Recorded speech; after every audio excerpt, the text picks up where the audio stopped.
आज से हम पढ़ेंगे क्या, अध्याय 1, जिसके पहले पार्ट का नाम है रासायनिक अभिक्रिया और समीकरण। क्या नाम है? रासायनिक अभिक्रिया और समीकरण, जिसमें हमें क्या पढ़ना होता है। सबसे पहले हमें जानना होगा कि आखिर ये रासायनिक अभिक्रिया होती क्या है। तो रासायनिक अभिक्रिया क्या होती है? रासायनिक अभिक्रिया क्या होती है?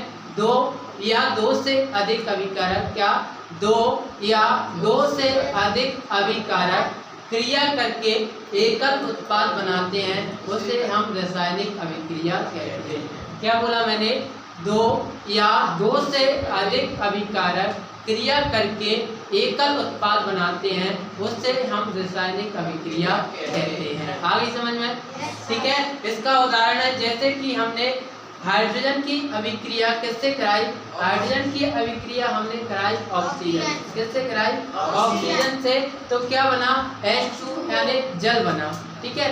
इधर वाले भाग को कहते हैं हम अभिकारक, इधर वाले भाग को क्या कहते हैं? अभिकारक। और उस वाले भाग को कहते हैं हम उत्पाद। क्या बोलते हैं? उत्पाद। एरो के इस साइड हमेशा अभिकारक होता है और इधर उत्पाद होता है। अब आपको दो चीजें समझना होगा।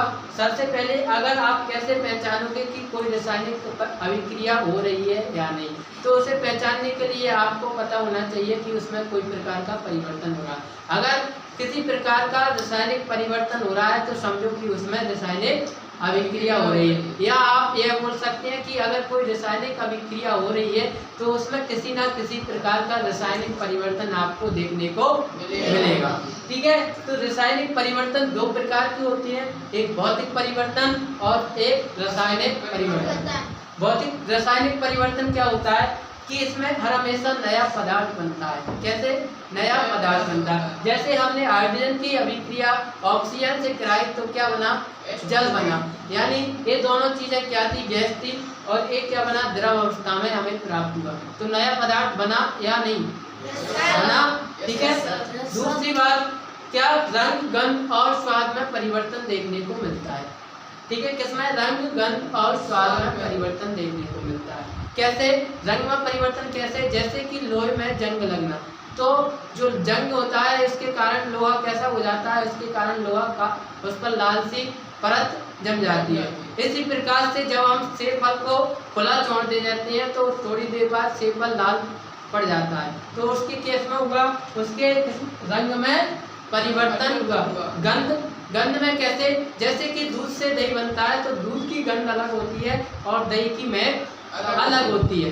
ठीक है। इसी प्रकार से जब हम सब्जी के छिलके वगैरह को अगर फेंक देते हैं तो 2 दिन बाद उसमें क्या आने लगती है? गंध आने लगती है, क्योंकि उसमें क्या हो गई? उसमें रासायनिक अभिक्रिया हो गई। ठीक है। और स्वाद में परिवर्तन आ जाता है। स्वाद में परिवर्तन कैसे आ जाता है? दूध का स्वाद अलग और दही का स्वाद अलग। ये क्या होती है? एक से सिर्फ एक दिशा में चलती है। जैसे दूध से दही बन गया तो बन गया, वापस हम दही से दूध नहीं बना सकते। ठीक है। सेकंड है, एक क्या होती है? स्थायी होती है। क्या होती है? स्थायी। स्थायी से मतलब कि एक बार आटे से रोटी बन गई तो वापस हम रोटी से आटा नहीं बना सकते। एक बार दूध से दही बन गया तो वापस दही से हम दूध नहीं बना सकते। ठीक है। अगर एक प्रकार के परिवर्तन आपको देखने को मिल रहे हैं तो उसमें क्या हो रही है? उसमें रासायनिक अभिक्रिया हो रही है। इसके उदाहरण है दूध से दही का बनना, लोहे में जंग लगना, चांदी का काला पड़ना। ठीक है। आटे से रोटी का बनना, ये सभी क्या है? इसके उदाहरण। अब हम समझते हैं क्या? भौतिक परिवर्तन। तो भौतिक परिवर्तन में क्या है? एक ठीक इसके क्या है? अपोजिट है। क्या है? अपोजिट है। यहाँ क्या हो रहा है? यहाँ नया पदार्थ बन रहा है। यहाँ नया पदार्थ नहीं बनता, केवल अवस्था में परिवर्तन होता है, कोई भी नया पदार्थ नहीं बनता। किसमें? अवस्था में परिवर्तन हो रहा है, कोई भी नया पदार्थ नहीं। कैसे? जैसे द्रव से पानी से क्या बना? पानी से बर्फ बनी, लेकिन उसमें क्या है? पानी में भी H2O था, यानी वो भी जलता, और बर्फ बनने के बाद भी H2O ही रहेगा। उसमें किसी प्रकार का नया पदार्थ नहीं बना, केवल किसमें? अवस्था में परिवर्तन हुआ। पानी था द्रव अवस्था में और बर्फ हो गया ठोस अवस्था में। इसी प्रकार अगर पानी से गैस बनेंगे तो पानी द्रव में था और गैस गैस में ही हो जाएगी, भाप किस में होती है? गैस में। ठीक है, तो किस में परिवर्तन हुआ? केवल अवस्था में परिवर्तन हुआ, ना कि कोई नया पदार्थ बना। आगे समझ में? फिर है ये दोनों दिशा में चलती है। कैसी है? ये दोनों दिशा में चलती है।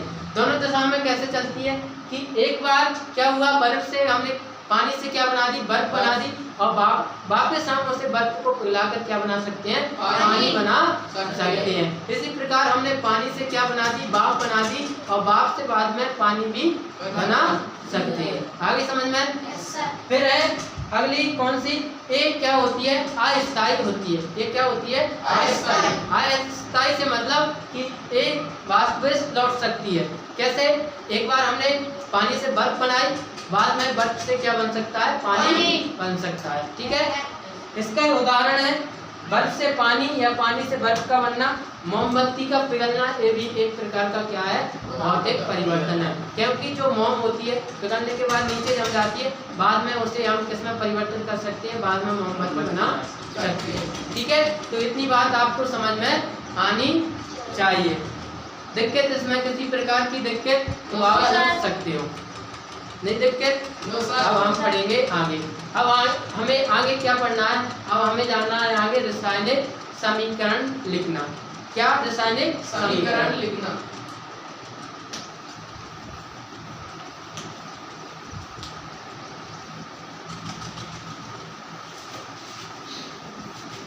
वीडियो लंबी बनना मुश्किल हो जाएगी यार मेरे हिसाब से।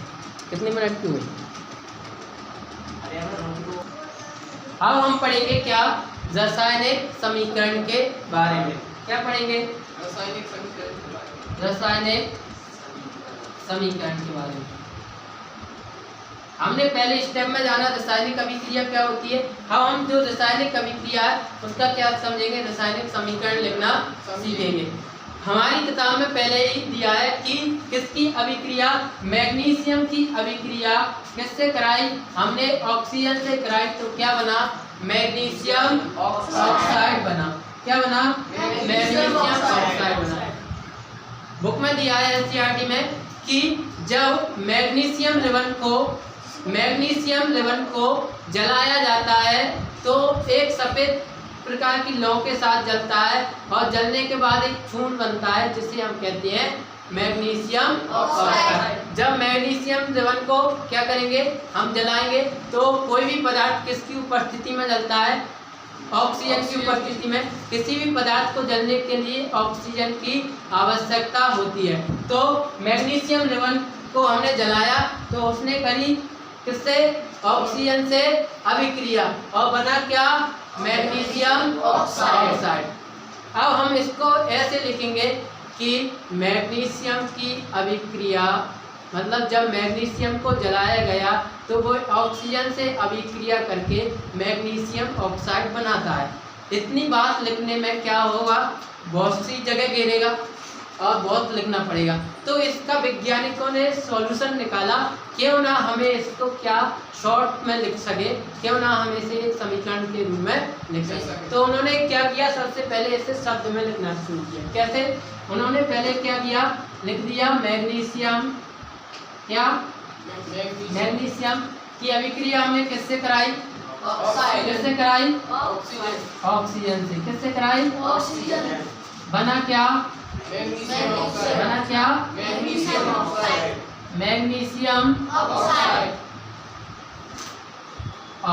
बना क्या? Magnesium oxide. ठीक है। अब वैज्ञानिकों ने सोचा कि अभी ये भी लंबा है, क्यों ना हम इसे सूत्र के फॉर्म में लिखे। क्यों ना हमें अब किसके फॉर्म में लिखे?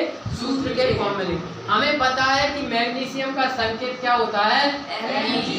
मैग्नीशियम का संकेत क्या होता है? Mg। ऑक्सीजन का संकेत क्या होता है? O2। और इनकी दोनों की जब अभिक्रिया हमने कराई तो बना मैग्नीशियम ऑक्साइड। अभी ये रासायनिक समीकरण संतुलित नहीं है। अभी ये रासायनिक समीकरण क्या है? संतुलित नहीं है। अब हम सीखेंगे रासायनिक समीकरण को संतुलित कैसे करें। ठीक है। अब हम क्या सीखना है? हमें सीखना है रासायनिक समीकरण को संतुलित कैसे करना। ठीक है। मिटा दूं इसे। अब अगला टॉपिक में क्या है, रासायनिक समीकरण को संतुलित करना। रासायनिक समीकरण को क्या करना, संतुलित करना। रासायनिक समीकरण को संतुलित कैसे करते हैं आप समझो। हमने क्या बोला, हमने मैग्नीशियम की अभिक्रिया किससे कराई, ऑक्सीजन से, बना क्या, मैग्नीशियम ऑक्साइड बना। अब हम सबसे पहला स्टेप है रासायनिक अभिक्रिया का संतुलित करने के लिए, सबसे पहले हमें जानकारी होना चाहिए कि इसमें कौन कौन से अभिकारक भाग ले रहे हैं। मैंने आपको बताया कि इधर वाले भाग को क्या बोलते हैं, अभिकारक। क्या बोलते हैं, अभिकारक। और इधर बोलते हैं उत्पाद। ठीक है। अब कौन कौन सी चीजें भाग लग रही हैं इसमें, दो चीजें, एक ले रही है क्या, मैग्नीशियम, और दूसरी ऑक्सीजन। ठीक है। अब हमको क्या करना है, इनके परमाणु को गिनना है, इनके तत्वों की संख्या को गिनना है। इधर क्या है, मैग्नीशियम कितने हैं, एक। मैग्नीशियम कितना है, एक। ऑक्सीजन कितने हैं, दो।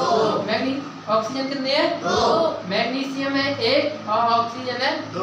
इसी प्रकार से हम इधर भी गिनना है, उत्पादों की संख्या भी गिननी है। तो इधर क्या है, मैग्नीशियम कितना है, एक। मैग्नीशियम एक है। ऑक्सीजन कितना है, एक। ऑक्सीजन भी एक। अगर हमें कोई समीकरण संतुलित करनी है तो दोनों साइड उसके परमाणु की संख्या बराबर होना चाहिए। मतलब इधर ऑक्सीजन 2 है तो इधर भी ऑक्सीजन के परमाणु 2 होने चाहिए। आगे समझ में, इधर एक है तो इधर भी एक होना चाहिए, यानी दोनों बल जो परमाणु की संख्या है वो बराबर होनी चाहिए। अब हम बराबर करने के लिए क्या करते हैं, सबसे पहले हमने क्या किया, इनको गिना कि मैग्नीशियम का एक इधर और ऑक्सीजन का 2 है। फिर इधर गिना हमने कि मैग्नीशियम का एक इधर है और एक ऑक्सीजन का एक है परमाणु। अब क्या करना है, अब हमको इसे संतुलित करने के लिए हमें इसमें करते हैं 2 का गुणा। क्या करते हैं, 2 का गुणा। सबसे पहले कमी देखते हैं कि कमी किधर है। क्या करते हैं, कमी देखते हैं कि कमी किधर है। तो कमी, ऑक्सीजन की कमी इधर है, इधर कमी है। तो सबसे पहले हम क्या करेंगे, इधर 2 का गुणा करेंगे। अब क्या हुआ, 2 का जैसे ही गुणा करा तो मैग्नीशियम की संख्या हो गई 2। कितनी हो गई, 2। मैग्नीशियम की संख्या हो गई 2 और ऑक्सीजन की संख्या भी हो गई 2। लेकिन अब गड़बड़, मामला गड़बड़ है कि इधर तक रह गया ऑक्सीजन 1, लेकिन क्या ऑक्सीजन की तो संतुलित हो गई, इधर भी 2 है और इधर भी 2 है, लेकिन इधर मैग्नीशियम का रह गया परमाणु 1। कितना रह गया, 1। तो इसके लिए हम क्या करने पड़ेंगे, इधर भी हमें 2 का गुणा करना पड़ेगा। अब इधर कितने हो गए, मैग्नीशियम के परमाणु 2। इधर मैग्नीशियम के 2, इधर भी मैग्नीशियम के 2, इधर ऑक्सीजन के 2 और इधर भी ऑक्सीजन के 2। ये हो गई हमारी समीकरण क्या, संतुलित। सेकंड उदाहरण दूंगा, ठीक है, आपको उसको क्या करना है, संतुलित करना है। अभी बताया था मैंने क्या, जब हाइड्रोजन की अभिक्रिया किससे कराई, ऑक्सीजन से कराई, तो बना क्या, H2O। क्या ये समीकरण संतुलित है या नहीं, नहीं है। ठीक है। तो इसके लिए हमें क्या करना होगा, इसके लिए वही हमें 2 का गुणा करना होगा। सबसे पहले हमें गिनती करनी होगी कौन कौन से परमाणु भाग ले रहे हैं, इसमें कौन कौन से तत्व भाग ले रहे हैं, 2 तत्व बस भाग ले रहे हैं, एक हाइड्रोजन ले रहा है और एक ऑक्सीजन है। ठीक है, इनको हमें क्या करना है, गिनना है। ठीक है, इधर हाइड्रोजन के कितने परमाणु हैं, 2। ऑक्सीजन के कितने हैं, 2। इधर हाइड्रोजन के कितने परमाणु हैं, 2। कितने हैं, 2। ऑक्सीजन का कितना है, 1। तो ये समीकरण क्या है, संतुलित नहीं है। संतुलित करने के लिए क्या, दोनों बल बराबर होने चाहिए, तत्वों की संख्या दोनों बल क्या होनी चाहिए, बराबर। अब बराबर करने के लिए हमें क्या करना है, जिस साइड कम है उस साइड सबसे पहले क्या करते हैं, गुणा करते हैं। तो इस साइड कम है तो इस साइड हमने क्या गुणा कर दिया। गुणा करने के बाद अब हो गई इधर हाइड्रोजन की संख्या कितनी हो गई, 4। कितनी हो गई, 4। 2 दूनी 4 होती है ना। हाइड्रोजन की संख्या कितनी हो गई, 4 और ऑक्सीजन की संख्या 2। कितनी हो गई ऑक्सीजन की संख्या? दो। अब समस्या वही, इधर क्या है ऑक्सीजन हाइड्रोजन की संख्या, ऑक्सीजन तो बराबर हो गए हमारे पास, इधर भी ऑक्सीजन 2 और इधर भी ऑक्सीजन 2, लेकिन क्या है हाइड्रोजन इधर कम पड़ रहे हैं, कितने? 2। फिर क्या करेंगे हम, इधर भी 2 का गुणा कर देंगे, तो हो गए हमारे पास हाइड्रोजन कितने? 4। अब हो गई ये रासायनिक समीकरण संतुलित। इधर भी हाइड्रोजन 4, इधर भी हाइड्रोजन 4, इधर ऑक्सीजन 2, इधर भी ऑक्सीजन 2। ठीक है, हो गई। इस प्रकार से हमें रासायनिक समीकरण क्या करना है? संतुलित करना है। आगे समझ में किसी प्रकार की कोई दिक्कत परेशानी तो आप बिल्कुल पूछ सकते हैं।